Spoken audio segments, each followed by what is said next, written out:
All right. The next question has to do with the fiscal category, starting with the slate on my left. I understand that both candidates claim not to endorse any new development in Hastings. Yet, when the recession hits our town hard, where will you cut and where will you grow? Okay, first of all, this is another question with whose premise I'd like to quibble a little bit. We are not anti-development.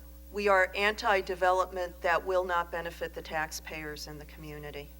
And once again, I would like to repeat something that I said earlier, which is in Westchester County, the localities that tend to have the lower property taxes are those localities with a strong commercial tax base.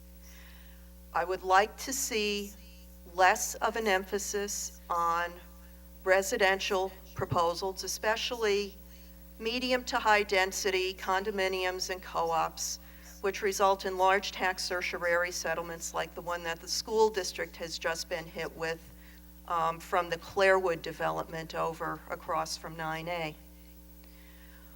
We need a comprehensive plan so we could decide where in the village the best places for commercial development, including active development of green technologies, can take place. We have talented people in the village who know that we can market our village this way and bring in businesses that will be net tax positive for the taxpayers. And I can't wait till we get the opportunity to do it, because the result will make it easier for our pocketbooks and it will make us all proud. Thank you. You know, there's a premise here that is actually inaccurate. First of all, there's not much room left in this village for development. There's less than a dozen plots of an acre or larger once you get away from the waterfront that one could conceivably do much with. And of those dozen plots, only one or two could conceivably be commercial. The rest are in the heart of residential communities. Andrus, for example, Graham Wyndham. Some private homeowners have plots that are over an acre. But really, these aren't locations for commercial development. So the truth is that if development does occur in this village, it's likely to be residential. And the further truth is that residential is not revenue negative. I am not eager to fill every remaining acre with new buildings. However, I think it's important to put a myth to rest once and for all. The last 4 multi-unit housing developments in this village have yielded over $2 million a year in taxes. And they've put less than 25 children into the schools. They are wildly financially profitable for this village. The fact is, when a parent moves up from the city with their children and have $600,000 to blow on a house, they're not going to move into a condo. They're going to find a house with a backyard so they can let their kids out and run. Multi-unit housing does not attract families, and it is not revenue negative for the village. So as a result, I don't intrinsically fear multi-unit housing.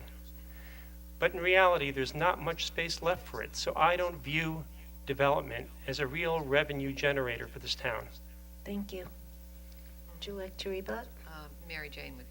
Yes. One of the more operative phrases in that response was, we don't have much room for commercial development once you get away from the waterfront. The waterfront is a major league opportunity for this kind of development to weave among the parkland that's in the consent decree the kind of light industry that will help bring in tax revenues. And as Peter points out, that's one of our last big opportunities, because unfortunately the 9A parcel, which used to be light industrial, ended up, due to a zoning snafu, being turned into mixed residential and shops. So we need commercial on the waterfront. And new multifamily development will often pay a lot in taxes, but then they get certiorari rulings which dramatically bring down their tax yield. As I said, it's the commercial development that seems to make the most bang for the buck for the taxpayers in Westchester County. Thank you. Thank you. Just very briefly, certiorari is a right of a owner of a property to ask for a lower tax the next year because prices have gone up too quickly and they feel they're overtaxed. That's something that's actually most filed by commercial property owners, and most of the certiorari filings in this village are by commercial property owners. So it's not entirely so clear that residential is any worse than commercial. I'm going to cede the floor for the remaining few seconds to 2 seconds. Well, I'd like to say a few words about the waterfront. I think that thinking about a single use is an outmoded way to plan such an incredibly valuable asset. Light industry, there's nothing wrong with light industry, but it should be part of a whole mix of uses that go on down on the waterfront. I think that the best waterfronts in the world are those that have a whole lot of things to do. And I don't think we should rule out any uses at this point. Certainly not residential or retail. Okay, do you want to rebut? I'm lost. I think that was it. That was That's the a rebut. rebut. That was the rebuttal. Oh, 1, 2, 3, 4. Is there one more?